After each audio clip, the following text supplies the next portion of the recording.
Topic का नाम है binary star system. Yes sir, इसका एक क्वेश्चन भी था, वो हुआ नहीं था। हाँ, इसीलिए मैं कह रहा हूँ ना, टॉपिक ही नहीं कराया था मैंने। हाँ सर। Binary star system. जो पहले तो मैं बताऊं, जो मैंने कराया उसमें गलती क्या है। मैंने कहा कि ये M1 है, ये हिंज्ड है, ये हिंज्ड है। इसके अराउंड M2 को, पॉइंट मास M2 को R रेडियस में सर्कुलर मोशन कराना है, तो कुछ वेलोसिटी देनी पड़ेगी, हाँ या ना। तो हमने कहा यहां पर ग्रेविटेशनल फोर्स कितनी हो जाएगी, Gm1m2/r², और वो सेंट्रीपिटल एक्सेलरेशन देगा कितना, v²/r। That should be m2 into v²/r। तो v आ जाएगा √Gm1/r, हाँ या ना। लेकिन इसमें एक चीज का नोटिस करो, M1 हिंज्ड होना चाहिए, M1 हिंज्ड होना चाहिए, क्योंकि वो ना चले। ये क्या हो गया, कुछ स्क्रीन क्लियर हो गया था ना, हाँ या ना। कितना होना चाहिए, √Gm1/r होना चाहिए। इसमें M1 हमारा हिंज्ड होना चाहिए। लेकिन बाइनरी स्टार सिस्टम में क्या है कि मान लो ये M1 है और ये M1 है, ये दोनों फ्री टू मूव हैं, ये दोनों फ्री टू मूव हैं। तो क्या तुम M2 को वेलोसिटी देके उसे M1 के अराउंड चक्कर कटवा सकते हो? नहीं कटवा पाओगे, क्योंकि M1 भी तो अट्रैक्ट होएगा इसके पास। इज दैट फाइन और नॉट? तो ऐसे कभी हो ही नहीं सकता कि M2 को तुम M1 के अराउंड चक्कर कटवा दो, M2 को तुम M1 के अराउंड चक्कर कटवा दो। ऐसा कभी हो ही नहीं सकता अगर M1 फ्री टू मूव है तो। अगर M1 फ्री टू मूव है तो किस किस को ये बात समझ में आई है, हाँ या ना। इस पे भी फोर्स लगेगा, ये उससे अट्रैक्ट हो जाएगा। ऐसे केस में क्या करते हैं, हम ये कह सकते हैं कि एक M1 लो, एक M2 लो, और इस पे इधर की तरफ फोर्स लगेगा, इस पे इधर की तरफ फोर्स लगेगा। क्या मैं कह सकता हूं F एक्सटर्नल सिस्टम पे 0 है, F एक्सटर्नल सिस्टम पे 0 है, तो acceleration of centre of mass of system is 0, acceleration of centre of mass of system is 0। तो क्या हम ये कह सकते हैं कि इसको भी वेलोसिटी दे दो और इसको भी वेलोसिटी दे दो, और ये दोनों अपने सेंटर ऑफ मास के अराउंड चक्कर काटेंगे। ये ऐसे जाएगा इस रेडियस में, और ये ऐसे जाएगा इस रेडियस में। किस किस को ये समझ में आया है कहानी? सेंटर ऑफ मास रेस्ट पे रहेगा ना, सेंटर ऑफ मास रेस्ट पे रहेगा। असलियत में तो हमेशा यही होता है। मान लो तुम अर्थ और सन को ले लो, तो क्या अर्थ सन के अराउंड चक्कर काट रहा है? नो, सेंटर ऑफ मास, सन भी चक्कर काट रहा है और अर्थ भी चक्कर काट रहा है अपने पूरे सिस्टम के सेंटर ऑफ मास के अराउंड। अब समझ में आई बात या नहीं आई? प्रॉब्लम क्या होता है, जो बहुत हैवी होता है वो छोटे रेडियस में चक्कर काटेगा, और जो बहुत लाइटर है वो बड़े रेडियस में चक्कर काटेगा। समझ में आया कि नहीं आया? तो हो सकता है कि जो सेंटर, सुन लो पहले मेरी बात, ये हो सकता है जो सेंटर ऑफ मास हो वो अर्थ और सन के अंदर ही हो, या सन के बहुत पास हो। तो सन का चक्कर काटना एपरेंट नहीं है एज कंपेयर टू अर्थ का चक्कर काटना। अब बोलो क्या बोल रहे थे? हाँ सर बोलो। मैं कह रहा था फिर सेंटर ऑफ मास और बेज सेंटर में क्या डिफरेंस होता है? किसमें? सेंटर ऑफ मास और बेजी सेंटर में। व्हाट सेंटर में? सर बेजी सेंटर ये क्या होता है? ये क्या होता है? मतलब वही सर, सेंटर ऑफ मास। दो अलग चीजें हैं। एक वो अलग चीज है कि सेंटर ऑफ मास और सेंटर ऑफ ग्रेविटी क्या में क्या फर्क होता है, वो भी सिखा दूंगा, ठीक है। चिल, पहले जो मैंने बोला वो समझ में आया? ठीक है। तुम कौन सा सेंटर बोल रहे हो तो मैंने सुना ही नहीं, इतने साल हो गए पढ़ाते हुए। कौन सा सेंटर बोल रहे हो? बेजी सेंटर, एपिसेंटर। बेजी सेंटर। एपी सेंटर तो यार अर्थक्वेक होता है। अर्थक्वेक का जो जो पॉइंट ऑफ ओरिजिन होता है उसे एपिसेंटर बोलते हैं। वो इतना मुझे पता है। ठीक है, anyway anyway let's not gate side tracked, let's not gate side tracked. Question बनाते हैं। क्वेश्चन है, ये मास m है, ये मास 2m है, या फिर एक काम करते हैं, इसे 2m ले लेते हैं, ये m ले लेते हैं। हैप्पी? और दोनों के बीच का सेपरेशन है r। पहले तो ये बता दो, can you find the centre of mass of this system? इसका सेंटर ऑफ मास यहां पे होता है, यहां से r/3 पे और यहां से 2r/3 पे। किस किस को ये पता है? नहीं पता? निकाल के देखना, ठीक है। ये सेंटर ऑफ मास है।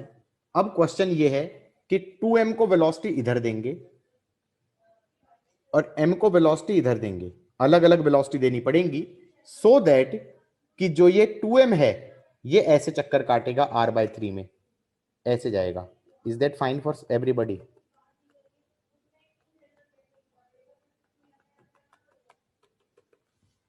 और ये जो m है ये ऐसे जाएगा।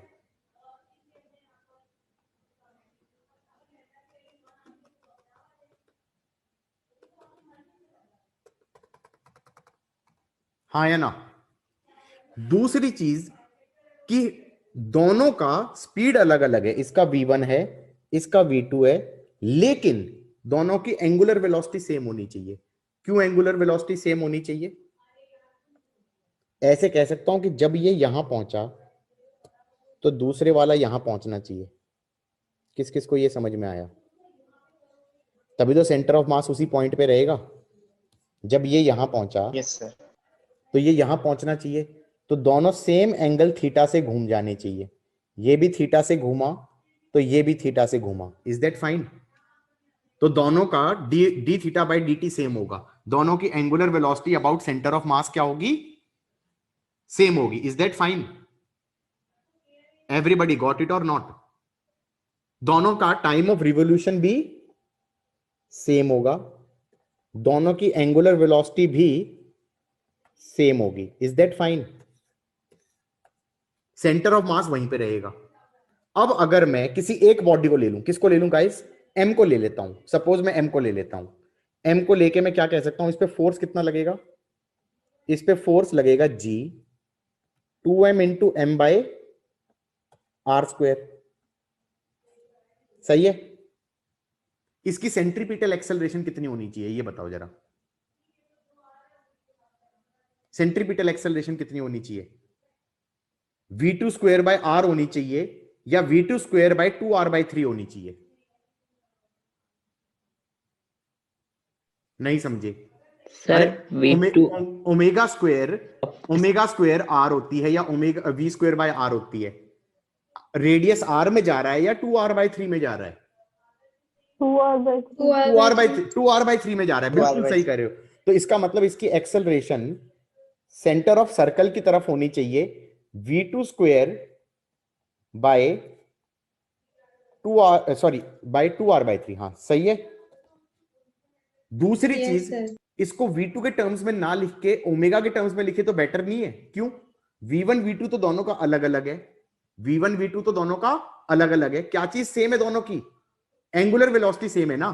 तो इसकी सेंट्रीपिटल एक्सेलरेशन ऐसे ना लिख के बेटर नहीं होगा, ऐसे लिख दें omega square 2r/3। Is that fine और नॉट? ये लिखोगे ना ए रेडियल, ऐसे लिखना बेटर नहीं है? अब इस पे F equal to M A लगाओ। क्या आ गया? G into 2m into m upon R square is m omega square. Radius कितना है?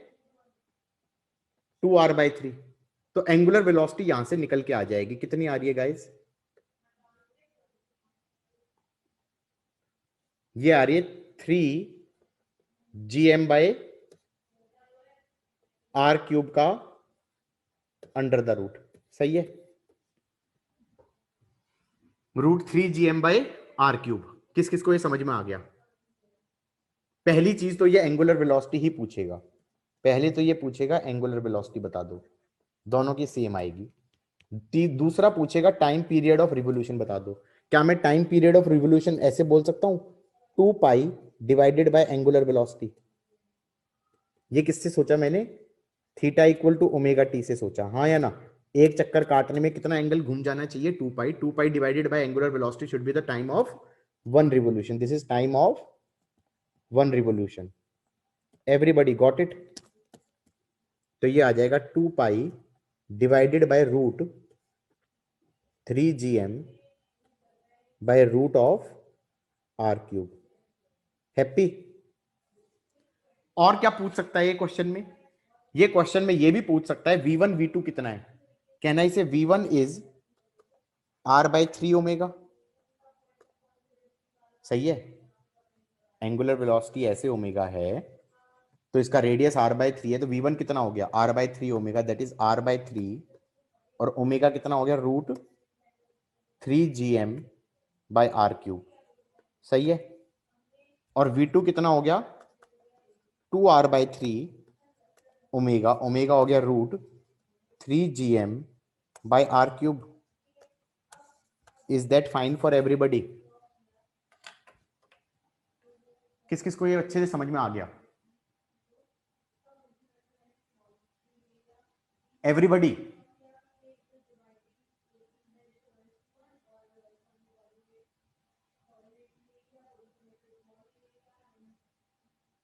गाइस पल्ले पड़ा है या नहीं पड़ा है? अरे हाँ है ना में जवाब दो ना। Yes sir.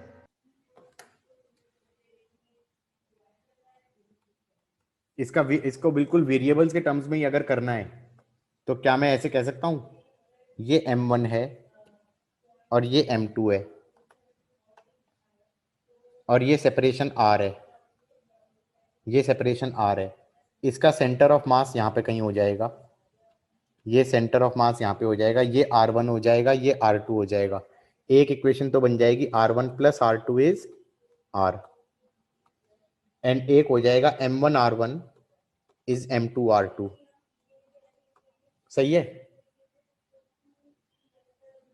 ये कहां से आई, सेंटर ऑफ मास से, और ये कहां से आई कि भी r1 प्लस r2 तो r के बराबर है ही।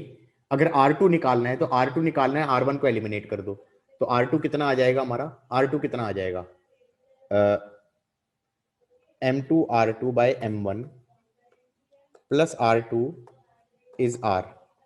इससे r2 आ जाएगा m1 r upon m1 plus m2, और इससे r1 आ जाएगा m2 r upon m1 plus m2। Everybody got it और नॉट? अब इसके अंदर कहा गया है कि इसको इधर वेलोसिटी दे दो, इसको इधर वेलोसिटी दे दो, सो दैट कि ये दोनों क्या करें, ये इस सर्कल में चक्कर काटे सेंटर ऑफ मास के अबाउट, ये इस सर्कल में चक्कर काटे सेंटर ऑफ मास के अबाउट, और दूसरे वाला इस सर्कल में चक्कर काटे सेंटर ऑफ मास के अबाउट। तो अगर ग्रेविटेशनल फोर्स के अंडर ही कर रहे हैं तो इस पे फोर्स इधर लगेगी, तो फोर्स लगेगी G m1 m2 by r square, that should be m2 into omega square. कौन सा, r या r2? सेंट्रीपिटल एक्सेलरेशन कितनी होनी चाहिए इसकी, ओमेगा स्क्वायर r2 होनी चाहिए ना। और दोनों का एंगुलर वेलोसिटी सेम होगी। क्यों सेम होगी, क्योंकि सेंटर ऑफ मास हमेशा यहीं पे रहना चाहिए, तो ये भी थीटा घूमेगा तो ये भी थीटा घूमे, तो ये आ जाएगा m2 और सॉरी यहां पर r2 लिखना था, r2 क्यों नहीं लिखा मैंने, m2 ओमेगा स्क्वायर r2, तो m2 ओमेगा स्क्वायर r2 हो जाएगा m1 r upon m1 plus m2। Is that fine? तो इससे एंगुलर वेलोसिटी आ जाएगी, एंगुलर वेलोसिटी आ जाएगी रूट जी m1 plus m2 upon r cube का अंडर द रूट। इस question के अंदर कुछ भी पूछा जा सकता है, हो सकता है क्वेश्चन वाला सिर्फ r1 r2 पूछ के छोड़ दे, हो सकता है वो कहे कि नहीं नहीं एंगुलर वेलोसिटी भी निकालो, टाइम ऑफ रिवोल्यूशन भी निकालो। टाइम ऑफ रिवोल्यूशन हो जाएगा 2 पाई बाय ओमेगा। और हो सकता है फिर बिल्कुल ही let us take it to the complete end, v1 v2 भी पूछा जाए तो v1 हो जाएगा हमारा r1 ओमेगा, और पूरा वैल्यू लिखनी पड़ेगी। r1 कितना हो जाएगा m2r upon m1 plus m2, और ओमेगा कितना हो जाएगा root g m1 plus m2 upon r cube. ये v1 हो जाएगा। ऐसे ही v2 हो जाएगा r2 ओमेगा, हाँ या ना। r2 हो जाएगा m1r upon m1 plus m2। मुझे कोई भी फॉर्मूला याद नहीं है, मैं तुम्हारे सामने निकाल रहा हूं। और इसका मतलब यह है कि तुम्हें भी याद नहीं करना है, तुम्हें निकालना का प्रोसीजर पता होना चाहिए। सही है। ओमेगा की वैल्यू डाल देना g m1 plus m2 upon r cube, हाँ या ना। किस किस को अच्छे से समझ में आ गया है? Yes sir. कुछ बच्चों को तो हो सकता है यहीं पे शहीद हो गए हो। कहाँ पे शहीद हो गए हो? इस पॉइंट पे हो गए ना, जिन्होंने मेरे से सेंटर ऑफ मास नहीं पढ़ा है। Yes sir. हो गए ना शहीद? मुझे पता है कहाँ पे शहीद हुए होगे। m1r1 इज m2r2 कैसे कर दिया मैंने? मतलब चाहो तो ऐसे भी कह सकते हो, इसको ओरिजिन मान लो, इसको ओरिजिन मान लो। तो हम कहेंगे सेंटर ऑफ मास का ओरिजिन पे है, तो 0 equal to m1 into minus r1 plus m2 into plus r2 upon m1 plus m2। तो m1r1 शुड बी m2r2, हाँ या ना। सेंटर ऑफ मास का कोऑर्डिनेट क्या हो गया? 0 0 0 हो गया। इसका कोऑर्डिनेट कितना हो गया? r2 comma 0। इसका कोऑर्डिनेट हो गया माइनस r1 कॉमा 0। ऐसे भी सोच सकते थे, हालांकि मैंने तो इसको एज अ रिजल्ट भी रखवाया था कि m1r1 इज m2r2, हाँ या ना। सेंटर ऑफ मास से अगर डिस्टेंस r1 r2 पे है तो कुछ कुछ याद आ रहा है या नहीं आ रहा है?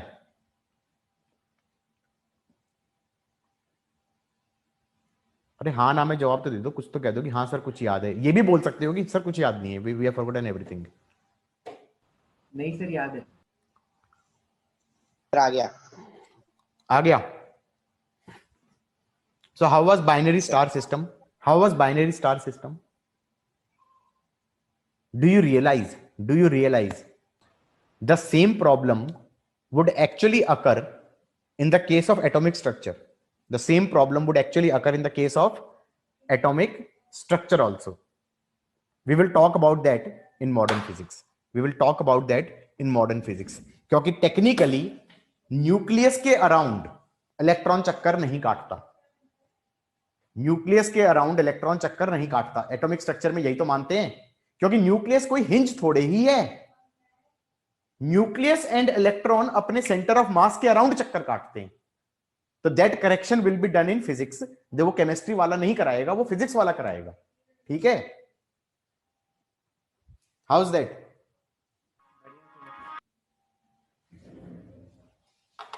आगे बढ़े।